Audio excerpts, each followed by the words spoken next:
Yeah, hey. Tobago updates. Na na na na na. Good morning, Tobago. Na na na na. Wake up. Welcome back to Good Morning Tobago on Tobago Updates. Well, viewers, we are gonna have a good conversation this morning on our pets and our domestic animals, our farm animals, because we have none other than one of our favorite veterinarians here in Tobago, Dr. Paul Crooks, and of course he is the owner and founder of the Tobago Animal Hospital. Good morning and welcome to you, Dr. Crooks. Good morning. Thank you for having me. And I'm going to lead off the conversation on an issue that you may or may not have seen circulating on social media recently, and that is the effects of 7 powder. Now, within our culture, whenever a dog or a cat or whatever animal has ticks and fleas, the go-to thing is to bathe the dog with 7 powder. However, that's not a good thing. And Dr. Crooks, you could give us an idea of why that is a bad practice and why we should stop that and sort of erase that from our culture. All right. So the first thing I need to start with is 7 powder works. It is a poison that will kill insects and ticks that are on the dog. That's why people continue to use it. The problem is that it could also kill the dog. And we are trying overall to reduce the use of compounds, insecticide compounds, that include organophosphates and carbamates. Organophosphates and carbamates are the types of drugs that you would find in Lanate, but also in your Baygon at home, your Baygon spray or your bomb. The thing about those is they have a long-term effect on people and animals that are exposed. The organophosphates permanently bind to certain receptors in your body and affect your nervous system. It may not be that you see signs of sickness, but because the drugs accumulate in your system over years, you will eventually start to show signs of sickness. And it's one of those cases where what is the greater good here? Now, people opt for the 7 powder treatment as it is generally considered to be cost effective. Yes, because it's very cheap and it's available almost everywhere. Widely available. Yes. So, as with every treatment that is applied to an animal or a person, you have to be judicious and you have to exercise wisdom in the use of the product. 7 powder is used for environmental management of insects. That's its purpose. It is not meant to be applied to an animal. 7 powder, when applied to an animal, can cause toxic effects even though the animal hasn't ingested it because it's absorbed. And here's the thing, we have seen animals who have suffered as a result of 7 powder the nervous signs that you would typically associate with Lanate poisoning. So I don't know if anybody watching the show would have experienced Lanate. Certainly if you have farmers around, unfortunately, this is still a very common practice that if farmers have their sheep and goat tied on the side of the road and they are stray dogs or even roaming dogs that are owned and the sheep are attacked, many farmers just resort to Lanate as their solution. So they just put some Lanate in some sardines, leave it out. Who eat it? Eat it. Animals that eat Lanate, you see them salivating. Yes. They would have seizures, often could be very severe seizures, and you'll see them urinating and defecating. There was a case of malicious poisoning in Mount St. George with Lanate, and there were dead chickens, dead pigeons, dead dogs, and dead sheep as a result. The poisons don't discriminate. 7 powder, if applied to a dog, will not only potentially poison that dog and cause signs similar to the Lanate, but could poison the person who is handling that dog. And of course, the dog has a poisonous compound on its body that could poison other animals in the environment. These are the types of things that we would caution people to be aware of. There are antidotes for carbamates. Carbamates are reversible. They reversibly bind. So there are antidotes that would basically, once applied at an early enough stage, if the signs are not severe enough, the animal could fully recover. Organophosphates permanently bind. When we apply the antidotes to an animal that has been exposed to an organophosphate, and 7-powder is organophosphate, we are reducing the action of the drug going forward. And therefore, whatever damage has been done generally is permanent. Yes. And that's the concern that we have. And of course, see, when you're talking about permanent damage, we're talking about paralysis and so on in some cases. We've seen a dog who the owner wanted to poison sheep, and he bought Lanids. He put the poison in the sardine at home, and his own dog ate the sardine. You know, this is I mean, I personally don't understand this culture where we want to poison animals right here. And it's so prevalent. And often so many innocent animals suffer. And that owner, as a result of the animal consuming the Lanids, we had to treat and hospitalize the animal, kept it for a week. But when the animal went home, it constantly had these sort of fine motor seizures. The entire body was shaking for the rest of the animal's life. Even when sleeping, the animal was shaking. It was lucky to have survived, the animal, but those are the kinds of permanent effects we see. So not necessarily paralysis, but the animal will always have neurological signs. It may always walk like it's drunk.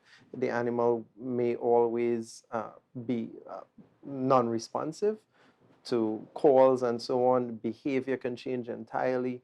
I mean, these are the types of permanent effects that we see if the animal is lucky enough to survive.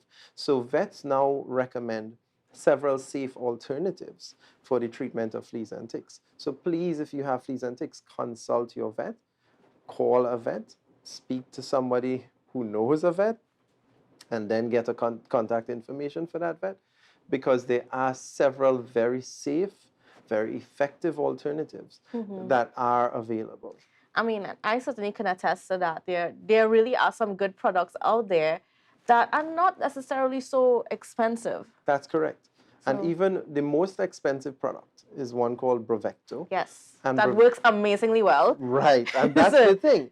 Because even if you think the upfront cost is a lot, where a Bravecto tablet might run you $300 or more, depending on the size of the dog, the Bravecto has a very long residual effect. Yes. In fact, we've seen cases where people have bought Bravecto for a stray dog with mange, and the whole pack of stray dogs, they give it to one dog, the whole pack is better. No fleas, no ticks, no mites on all of the dogs. And this can sometimes last for at least a year, sometimes even more. Sometimes even more than a year. So this is the thing about the Bravecto. It's very effective. NexGard is a cheaper alternative, very effective. And then there are sprays that are very effective, but also cost effective. And so these are the things that we recommend to owners. Rather than try an at-home remedy, seek advice. Advice is free, and get advice from a reputable source, because we may talk about if we have enough time. But actually, I want to get into that, right, as you touch on it. I mean, we have to be careful about the vets that we go to, because I've heard some horror stories about, you know, people taking their animals to a vet and some of the things that were done to the poor animal. I mean, it's really heartbreaking. So how do we know, or how do we sift out the real vets within our society? Last year, 2022, the Trinidad and Tobago Veterinary Association posted online a list of names of persons who are not vets. Just put it out there and say, these guys, they are not registered to practice veterinary medicine. And as a result of that, we got so much backlash where people were saying, how could you put my name on this list? Now, there's a fair argument on their end, because it implies that they're practicing veterinary medicine. Yes. And in every case, we knew that they were performing surgeries in some cases, but in other cases, just applying medications, injections, administering several things, or making recommendations that were harmful. We have evidence of this, but we put the names on the list just to say to the members of the public, these persons are not vets. And I want to just put in here that you're speaking on you're speaking from authority as the president of the Veterinary Association of Trinidad and Tobago. Yes. So Right. we put those names out there. And we advise owners to visit the Trinidad and Tobago Vet Association website, where we have a list of vets who are registered with the association. As it stands right now, the Veterinary Association is not the legal body that is in control of registering practicing vets. Membership with the Vet Association is still voluntary. However, if you want a list of the vets who are registered to practice, that is much harder to get. That is from the ministry, and unfortunately, the Vet Surgeons Registration Board, which registers vets for practice. That board is unfortunately not well staffed, and a lot of the work that they do takes some time. We are trying to get that list, that complete list of registered vets right now from the Vet Surgeons Registration Board, and we would like to publish that as well. So even those persons who are not members of the Trinidad and Tobago Vet Association, we can have their names on this list and say these persons are registered, legally registered to practice veterinary medicine.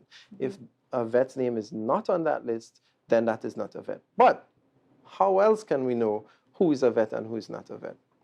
Well, unfortunately, and in Tobago, many people know this, and many people choose non-vets. But if somebody's worked with vets or worked on the farm or knows a vet, people would say that's a vet man. That man, they know animals. He's been working with animals. And there are people here who have worked with vets, who are not qualified veterinarians, who go out into the neighborhood and who are considered vets. And very importantly, they don't correct people when they say, vet man, come and check my sheep for me. My sheep have diarrhea. Come and check my sheep for me. They don't say, listen, I'm not a vet. You should consult a vet about this. They don't say that. They go in and they go ahead and treat. In Trinidad and here in Tobago, we've seen animal health assistants, people who are not veterinarians, but who've had training in medicine and so on to some basic level, as well as stockmen, people who've worked on government stations, who are considered vets by members of the public. And these people are not correcting. So this is where I would say the veterinary difference comes in. How do you know that you are talking to a vet? A vet won't just come and give shots. A vet should not just come and give shots. Even though, as a client, the perception may be, my sheep is has pale mucous membranes, or 5 of my sheep are not eating. Could you come and give it a shot? A vet doesn't come and give shots. A vet should not come and give shots. A veterinarian will come and diagnose. A veterinarian will discuss with you what the possible diseases are. A veterinarian will tell you these are the recommended treatments, these are the costs, this is the prognosis, this is how the sheep is expected to recover from this disease. And that vet will say to you that on the whole, this is how you manage your herd, this is how you manage your flock, this is how you manage your pets going forward. The veterinarian is able to give you that thorough overall look, analyze the history, analyze the entire picture, look at the environment. That vet will be able to provide that service and apply the appropriate treatment. When you call somebody who's a non-vet, they give shots. They see an animal and they think, okay, this animal might be poisoned. Well, let me give it this shot here. I know this is what the vet gave. We have it, you see it in every industry. You see it with mechanics where somebody been working with a properly trained mechanic. He knows how to change oil, he knows how to change the shoes and the discs. So he go out and he open his own mechanic thing. And when you go by him, it's just changing parts after parts after parts while he guesses to what's happening with your car. And then at the same time, you're incurring a lot of costs, more costs than you might actually, because you think that going to these people are cheaper, but it doesn't work out cheaper in the long run. And then, most importantly, the animal health is affected. The animal suffers. And we are living in a society where we have to consider the long-term use of the treatments. If you use an antibiotic now and the antibiotic was not appropriate, will that same antibiotic work when necessary in 10 years? Will it work in 20 years as a result of these bad decisions that are made at this time? And then some of these things are done to animals such as sheep and goats and that sort of thing that we consume. That we consume. Even things like withdrawal periods, are they being observed? Now, we know that farmers buy their own medications, and that's a whole different story. But when an animal is given a medication, it takes a certain amount of time for that medication to leave the system. Is that being observed? If a non-vet goes and gives a medication and then just says, go ahead and slaughter the animal in 3 days because the animal didn't get better, that animal will end up at the market and we consume it. Unfortunately, right now, we don't have facilities in place to test for antimicrobial residue. So we as humans are consuming more and more antimicrobials. Then when we go to the hospital and we need a surgery and we end up getting an infection, which could happen, now the antibiotics aren't working and we're wondering, why can't we be treated? But it has to do with what we consume because we did not take care of our animals in the right way. That's right. So it's everything, sort of has those long-term consequences. And it's all tied together. And then as we're speaking about that, then we also have this problem of, animals coming in illegally from Venezuela that are being integrated into our system. Oh, yeah. So there are several problems with animals being imported from Venezuela. And in this case, we're talking, in most cases, illegal importation. Because people are coming to Trinidad and Tobago seeking opportunity, and they are coming with whatever that they can bring. And while we should be welcoming to refugees, we must understand that there are risks involved where the importation of these animals matters. Unfortunately, we have several ports of entry in both Trinidad and Tobago where Venezuelans come ashore. Primarily, they come ashore in Trinidad. The thing is that these ports of entries are not actual legal ports of entries where there are people, customs agents and so on, there to receive as persons come in. It means that people are coming on pirogues, on whatever small boats, and they're bringing 2 sheep, and they're bringing cattle, and they're bringing pigs. And this has been happening. What's happening with Venezuela, and for many years it's been the case, is we have a world governing body for animal health, which is the equivalent to the World Health Organization. So the World Health Organization collects numbers and data for certain diseases. And in animal health, there are certain diseases similarly that we as a country must report if we see this disease. If we have avian influenza, we must report it. If we have swine flu, we must report it. If we have African swine fever, we must report it. If we have foot and mouth disease, we must report it. If we have rabies, we must report it. The Venezuelan authorities at the moment and for several years prior have not been reporting cases to the World Governing Body of Animal Health. So as far as what diseases are present in Venezuela, at the moment, we don't know. We know that Guyana, which neighbors Venezuela or is close by, Guyana has had foot and mouth disease, for example. And we know that they're working to eradicate it. But Guyana believes that Venezuela is the source of their foot and mouth that they had to deal with. And so that means that potentially Venezuela has at least foot and mouth disease, if not other diseases, disease-causing agents. And that can be brought across here. And then, of course, that easily spreads because diseases among animals are very contagious. Yeah, well, especially these notifiable diseases. So these diseases that are considered notifiable have to either cause human health issues, potentially, or they can cause significant losses in farm animals. And so foot and mouth disease, for example, we'll just have to depopulate every animal with hooves in Trinidad and Tobago. As simple as that.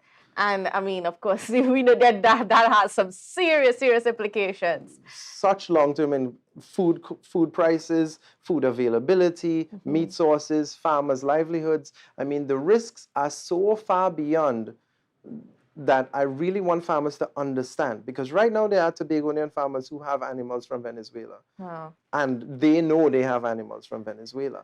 And I want farmers to understand the risks involved. It is not that you can buy a cheap sheep. That is not ultimately, while that seems to be a short-term gain for you, ultimately you're putting every one of us at risk. Well, it goes back to the saying, cheating not good and good thing not Right, cheap, right? right. You know, there's some things to consider. But unfortunately, Dr. Brooks, we are out of time. Time has kind of run away from us this morning. But viewers, yes, I want to thank you again, Dr. Crooks, for Thank joining you. us. Viewers, I mean, if you are watching, I hope you learned a few things today. Beware of Venezuelan animals originating from Venezuela because of the risk of diseases. Simply that, because of the risk of diseases and that far-reaching implications that has, as well as 7 powder. You know, we need to change the way we do things within our society when it comes to animals. You know, we're meant to protect animals on this earth. We're not meant to make them suffer. So, I mean, there's some things that we really need to consider. So thank you again. Thank I know you for there's so much having more me. that we can speak about, but Dr. Crooks would be back. Yes. Thank you. All right. Well, viewers, thank you for being with us and have a safe and wonderful day. And we'll be back again tomorrow. Bye for now.